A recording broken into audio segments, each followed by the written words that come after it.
Si je devais choisir ikintu kimwe nzokora gushika, ce serait le cinéma. Parce que mon tout premier film, nayikoze avec un iPhone 6. Un iPhone 6, man. Okay.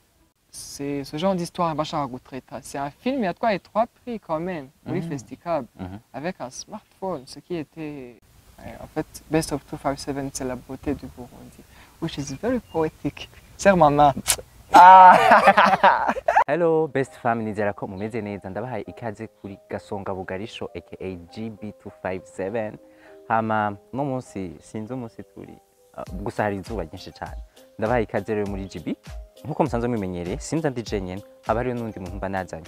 No munsi rero nazanye umuntu no jeune aragira peinture, arakina, agira ibintu byinshi cyane sinabwo ndabiheze. Sasa rero araza kutubwira ku byo asanzwe akora ndetse atuyagire no ku buzima bwiwe, hari ibintu byinshi dushaka kumenya kuri we. So mugumane nanje, don't swipe, let's go. Ndaguhaye ikaze. Merci. Urakomeye? Cyane gose. Okay. Nshaka kwidondora abantu ariko baradukurikirana batabazi. Alors, je nitwa Lionel Nishimwe, ndi Murundi, w'ikirundi. This is very obvious. C'est pas pourquoi j'ai dit ça, mais je voulais mentionner. Mais bon, donc cinéaste, artiste, je dirais que dans mon domaine, il y a art. Okay. Donc d'accord la peinture, d'accord la théâtre, d'accord je avec une gueule pour Voilà, en gros c'est ça. Ka aka Kawenaka. Lionel Nishimwe. Nishimwe? Non, bon. Lionel Kozi. Voilà. Igonye ryavuye he? No idea. No idea. Sinzi yaje gutyo nyene. Je sais pas. Wagize canke ari wari kwisi? Non, hari umugenzi wa fete. Sinzi ko yaba afise umuntu yabanye kuri télé-réalité canke kuri télévision canke iki. Un jour il s'est réveillé un bon matin, canke mpamagara ngo Kozi ndabaza tugiye. I'm like that sounds great. On garde ça. Okay. Uraza kantu wicaye ku mukira? Yeah. Nagaye. Agasonga bugari man. Haraheze imyaka ingahe utakicara? Ntutubeshe. Honestly, bana yanje agasonga bugari. Ça, c'est une sorte de culture qui a disparu ça mu Burundi. Ko la kera twari tubifise muhira, benshi babifise muhira iwabo. Ubwo ubunye uravye mu ngo ntabiba bigihari. So je pense yuko haciye igihe qui considérable. Arashika nk'imyaka nka 10, 15. J'ego frère. Presque nka 20. Reka ndamwishurira. Hama. Wari uri quel genre d'enfant uri mutoya? Le genre d'enfant bari introverti. Très introverti. Et puis je bégayais cyane gose. Ça se voit. Non, na gatoya.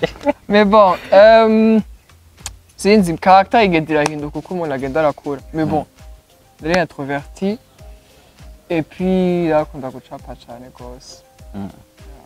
Hobby zawe ni iki? Kwandika, cinéma, théâtre, dessin, peinture. Tourne à dessin, c'est la même chose. Et puis Michael Jackson.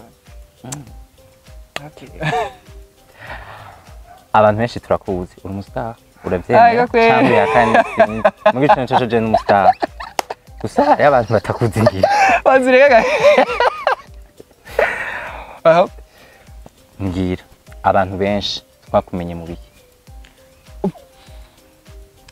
Donc je dirais yuko notoriété. Parlons de notoriété. Muri cinéma, no mu gucapa. Parce que j'ai commencé ma carrière professionnelle yo gucapa. Carrière professionnelle sinavyita ubustar nkuko yaje kubivuga. Carrière professionnelle ni kuvuga yuko ubicamwo amahera ivyo bintu uriko urakora.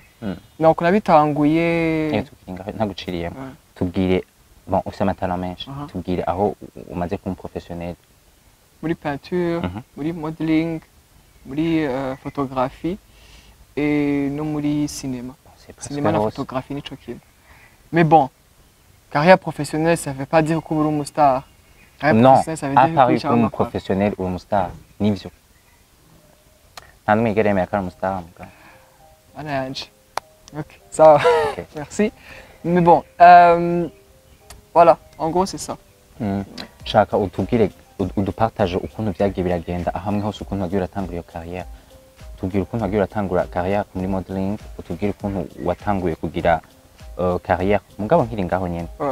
Sinanticipe ibintu. banza utubwire ukuntu wagiye uradekuvura ayo matalent kuko ni menshi cyane Ah, bon tugerageje kuraba ngaha anya pana ngaha iwacu ngira ni na hose d'ailleurs umuntu biramugora kugira ashobore kubona amatalent yiwe azimenye cyane gose cyane. nkeneye kumenya ukuntu wabonye ko ufite amatalent aho hantu mbega byatanguye gute mbega peinture ni kubera yuko abavyeyi bakubwira kuva kera basura umwana muri maternelle bakubwira bakwereka yuko kugira ibintu bya peinture yuko ari byiza byagenze gute dupartage ukuntu vyagiye biraza Donc ingene vyagiye biraza si ukundi bon gucapa bon, kuko nari ndi introverti kera navuga yuko la manière de m'exprimer yari ku rupapuro. Donc je faisais des bandes dessinées, toute une histoire ku rupapuro, une histoire que j'aimais, I was having fun, quoi, je savais pas la fin, je commençais sans savoir la fin. Et puis un jour les camarades de classe baca barayibona izo dessins ziwanje bazibonye and they were stunned. Et puis moi je me suis dit ah kumbe les gens remarquent que j'existe à travers ça. okay Et puis j'ai continué. Après bon bitari biri hobby nyene nkuko bivuze bisanzwe. Et puis plus tard il y a quelqu'un yaje twari twigana yaje ambwira ko mu gusohokana ngene mukundana ubibona acaraza ambwira ati bona narabonyaze gukora amaportrait so urashaka kumporera portrait y'urya mukobwa nzi ndayi mukadone kuri anniversaire I was like okay it's fun ngo charge ngahe genre charging ngahe and I was like j'ai jamais fixé de prix kuri ivyo bintu mais bon I'm going to do it for fun. Et puis also to my credit hama nshobore kuronka yandi mamarche. Et puis ndaye mukorera iyo portrait yari portrait bana yanje nayitaye ku mwanya mwinshi cyane gose ndaye mukoreye ndayimuha et puis après j'ai continué comme ça ate baharaza n'ayandi mamarche. C'est comme ça que j'ai pu gagner je dirais iyo renommée mu bintu vya art. Et puis après habu ibintu gucapa donc c'est toujours dans l'image naciye ntangura photographie j'essaie ari milieu ikoye cyane gose uje ngahanye mu Burundi ugasanga hari abantu baba expert benshi cyane donc uvuze marché za mariage ugasanga ni babandi tuzi bamwe tubona et puis ndakatira gatoya muri vidéographie et puis ku ruhande nari sanzwe ngira théâtre. Toujours je cherchais à m'exprimer, je cherchais à je sais pas, like to get my voice heard. Et puis donc je faisais du théâtre bien sûr, mais naho nyene vyari bigoye kwiyenseramo kubera usanga hariyo abantu benshi cane baba expert naho nyene kandi naho nyene ni babandi nyene baguma bagaruka. Bon kenshi en fait ndavyo nyene nico bifata personnel bifata personnel kubera iki kubera yuko umuntu agushira muri projet yiwe kubera abashaka yuko upruva ikintu kandi ashaka yuko produit final iza kubisa neza. Alright, so udashoboye kubipruva je pense yuko udashobora kubifata personnel. Et puis nubwo ushoboye kubipruva hari abashoboye kubikora neza cyane kugusumbya donc ils vont toujours opter pour cette option voilà. Donc généralement nabifata personnel avec ok donc since je peux pas kuba inclure muri izo pièces de théâtre je vais écrire ma pièce de théâtre et puis je ndayikinamo et puis je ndayidirectinga ni rôle. Et donc naje kuyandika je me suis dit bon qu'on a yanditse c'est pas une pièce de théâtre ça serait plus cinéma. Donc il va au cinéma j'mvuga ati ok c'est encore mieux I'm going to be a movie star. Au lieu de quoi umuntu akora théâtre ce qui est encore plus vitesse. Donc après j'ai développé l'histoire. Plus tard I was so obsessed with that story that I didn't want to ruin it kubera iyo ego iwanje yo kugomba kuba on camera be heard and whatever. I mean okay I'm going to direct it chenza nabandi bantu bazi gukina ko je savais pas je savais yuko ntazoshobora iyo rôle mais il y avait d'autres gens nzi babishoboye donc je cherchais abandi bantu tubwire ngaho nyine muri ayo bon novuga muri ayo matano yose ufise ni yihe imwe ukunda usumba izindi ntutubwire ngo ntayihari irahari Donc, le cinéma. Le cinéma. Le cinéma. Donc, si je devais choisir qui m'a dit encore la bouche, ce serait le cinéma. Parce que, par le cinéma, je peux tout combiner. Dans le théâtre, il y a la danse contemporaine. Danse contemporaine. Il y a la danse contemporaine, il y a quoi? Il y a la musique, il y a la poésie, il y a la peinture aussi, parce que le cadrage, il faut y a une notion de cadrage, de framing, staging and whatever. Donc, tout ce qui est en rapport avec conception, image, tu dois savoir. Et puis ça, j'ai eu ça dans les peintures. Donc, je pense que le art impérial est combiné dos. Et yeah, pretty comfortable. Yeah. Mu majambo make tubwire une vie en couleur. Nikanda kivuze mu majambo make tubwire. Une vie en couleur. Ah, ça me fout les... Eh, ku bantu batabizi bataza kwitora ni film wenyene yanditse wenyene wayanditse. Okay. Donc une vie en couleur. Une vie en couleur, c'est un film court-métrage. Quoi qu'on please don't cut this part. Parce que à média, donc ils ont tendance à couper ça. Donc même j'ai fait le film tout seul. Donc ce film est corrigné avec des génies dans le milieu il y a artistique. Donc il y avait Sheila Inangoma. Sheila Inangoma, dit, si tu parles du théâtre burundais, tu dois parler de Sheila Inangoma. Exactement. Donc on va compliquer la personne à dire encore des vidéos. Il faut tailler de Chizanga. Sorry. Donc.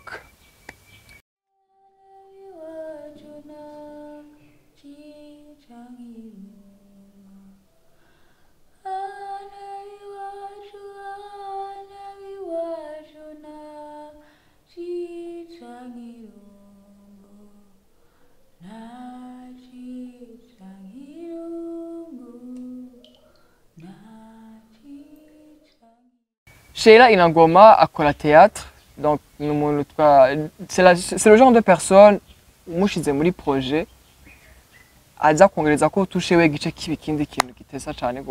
donc c'était elle et un autre grand de la troupe des enfants, c'est dans la danse Rige et un grand photographe John Batista Denzako, un photographe et c'est un film il voit comme une cancer et la dépression mentale qui sont des sujets, il est un peu... Déjà, dépression mentale, c'est tabou. Il y a et tout. Donc, c'est une histoire qui m'a fasciné. Je voulais montrer l'aspect et essayer d'entrer dans la tête de parce que je n'ai pas réussi. Mais j'ai quand même essayé. Parce qu'on s'est documenté nous. Bamwe abo twashoboye kwegera turabaza ati meze gute kubana n'umuntu kwayize indwara abayeho gutya bizuko kubana n'abantu bamaze kwiyahura urumva donc yeah. Et puis on a fait le film, c'est un film il est en noir et blanc et voilà burundais, we are proud. Thank you so much. Maze gutana amapi adashobotse ni menshi cyane yarashoboye kuba selection na festival mu Rwanda kandi sinzi aho yigeze kwa selection Mashariki African Film Festival. Love you guys. Rero nashaka kukubaza none muko wandika iyo film mbwira aho inspiration ayikuye wabikuye mu bintu wari ubayemo canke n'ikintu wari wicaye uko nyene byagenze gute tubwire.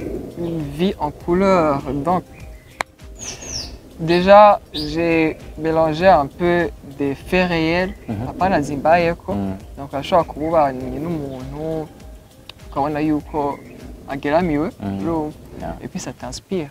T'inspire ukabona yuko ari umuntu ari voiceless malgré yuko abayeho nabi she or he is trying to give her best to show the world that she's okay.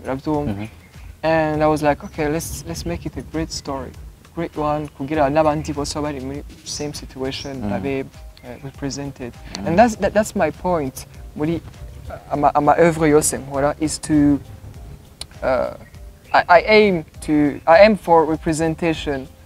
Donc, faut yuko muri uri kuri exprima en tant qu'artiste il faut yuko uba capable yuko il faut yuko succès à film il faut yuko quelques gens quelques personnes même muri iyo audience yawe baparvena kwirepresenta muri iyo film yawe donc voilà baje kwiretrouva baje kwibona et bavuga ati ça c'est moi là il parle de moi donc moi j'essaie de trouver des cas diri général mais aussi diri deep voilà en gros c'est ça ok bon bwa mbere uri jeune kandi turabizi iyo ni projet umuntu ariko arakora isaba budget itari nto amafaranga pa abavyeyi baragushigikira biba bimeze gute la question en or donc comment je fais des films je dirais que moi ce que je fais j'essaie de travailler avec des gens créatifs qui ont soif de créer et puis on essaie de gushyira uburyo hamwe hama kugira dushobore kugikora sinon ugumye witwaza ngo simfise ibi simfise bijya donc uzosanga bari ikibazo cyane gose parce que mon tout premier film nayikoze avec un iPhone 6 okay.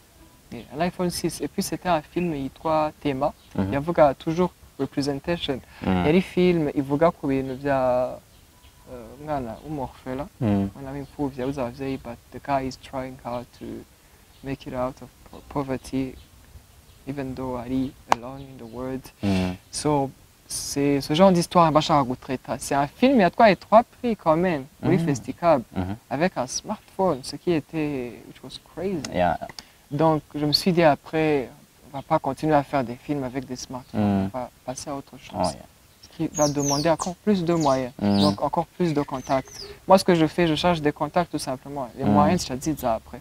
Ok, je vois. Tubwire ikintu kimwe we wizi abantu bariko baraturaba canke bakuzi batakuzi. Tubwire kandi ntutubeshe. Nuvuga ngo nosohoka nkaca ngaruka mfise iyo nyishu parce que ça c'est une question ega ikintu ntizi ko ahandi hantu batanzi ko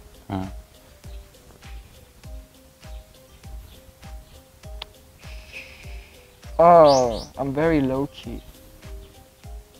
I'm low key. I'm low key and en gros c'est ça.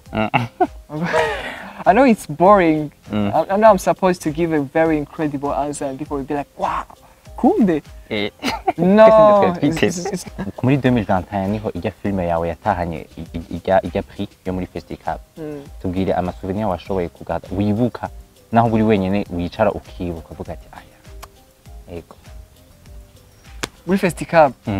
Quand on a appelé le nom, bon bwa mbere tukiri ngaho onye wari uri kuraraba abantu mwari kumwe muri competition. Warashobora waribona wari ikibanza uvuga ati jewe hariyo probabilité ko nshobora gutsinda. Non, en fait ukoze film ntwa wizera ama prix. Ama prix yego vraiment urashobora kufira muri competition ubizi ko ushobora gutsinda. Bon, muri festival on est jamais sûr en fait. Voilà, il y a toujours des talents zishasha zivuka chaque année.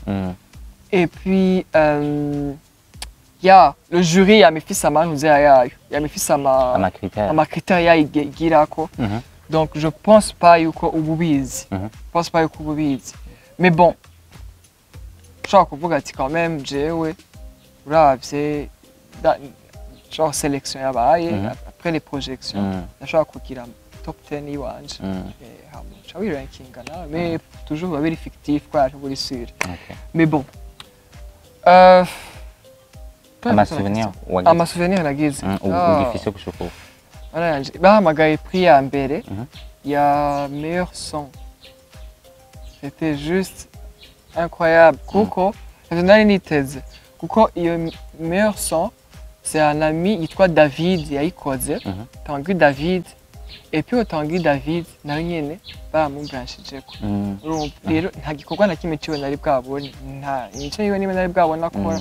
Et puis he just showed up and killed it all.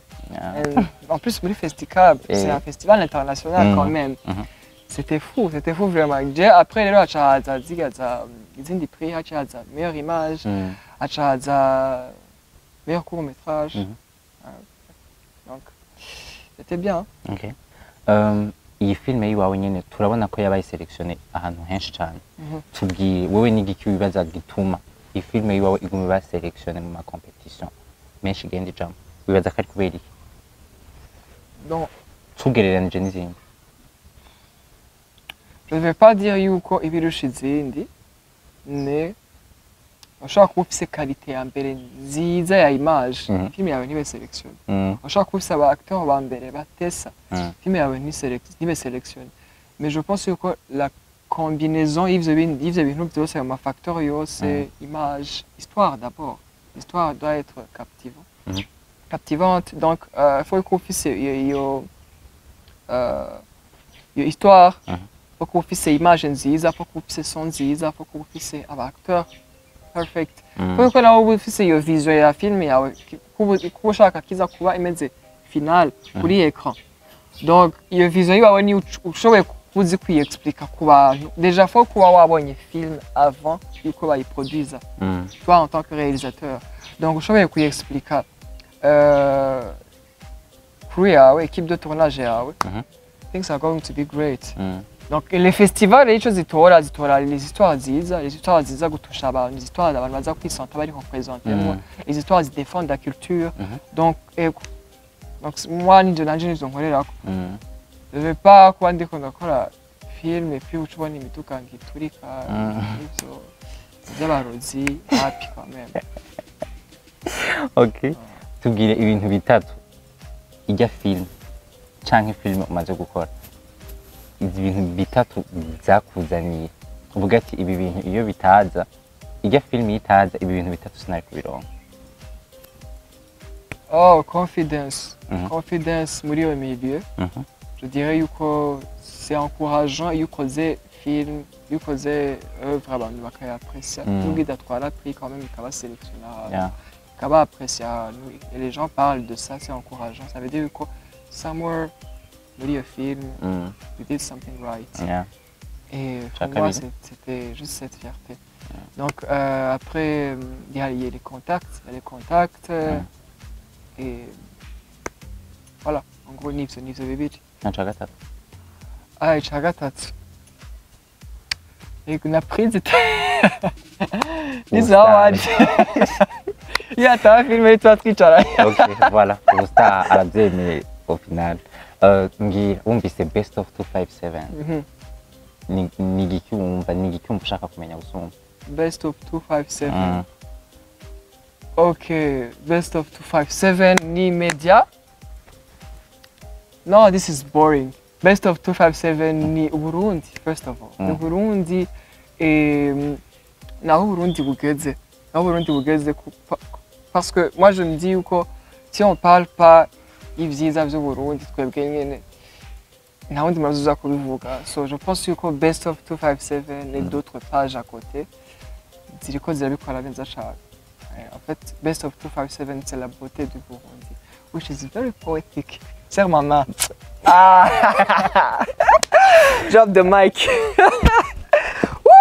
Ntiraheza hari ikibazo cyanyuma namambaza abantu bose bo hari abataba bagifitiye inyishu nkeneye yuko umbwira mbaza ikibazo kimwe nimba ugifise utagifise naho ni bo ikibazo kimwe ndakubaza. Baraje bazi ibibazo kabasha niko gutamugeze nagiteguye ukimenyera hanyene.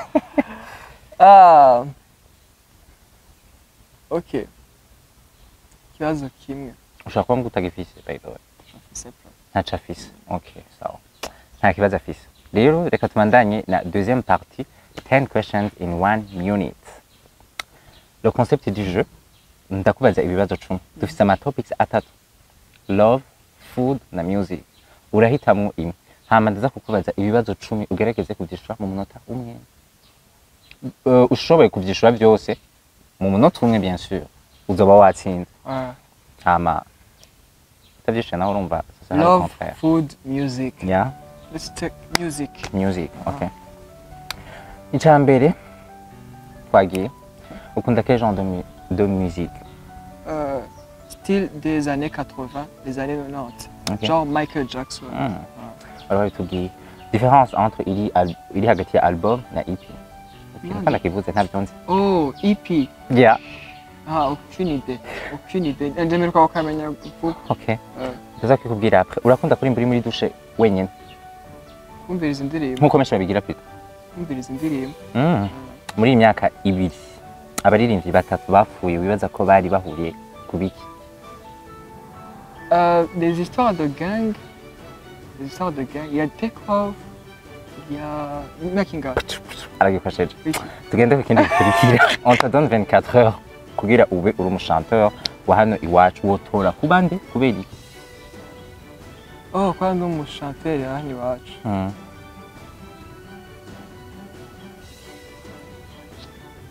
Non. Notora kwa je. Umwanya ugiye n'ingoga nukuri kw'Imana. Umwanya waheze. Duhejeje ibibazo byose ndaza kwimubaza ategereza kubinyishura. Nzoca nza kubibabwira. Umwanya waheze. Bref, hama wakoze cyane kuza Gasonga Bugari, wakoze kuduha umwanya wawe. Turagushimiye. Thank you so much for hosting me. Yeah. Ego, wakoze cyane rwose. Hama tukaba twizera ko n'ubutaha tugutumiye uzoza. Yeah, à la prochaine. Okay. Namwe ndabashimiye ko namwe turavye mufyonde kuri like. Ndi sûr kiraza kubaryohera. Mugenda muri commentaire mutubwira ibyo mwashimye n'ibyo mutashimye. Hama munagisharinga n'abagenzi banyu. Hama je tukazosubira la prochaine fois n'indi épisode. Bye.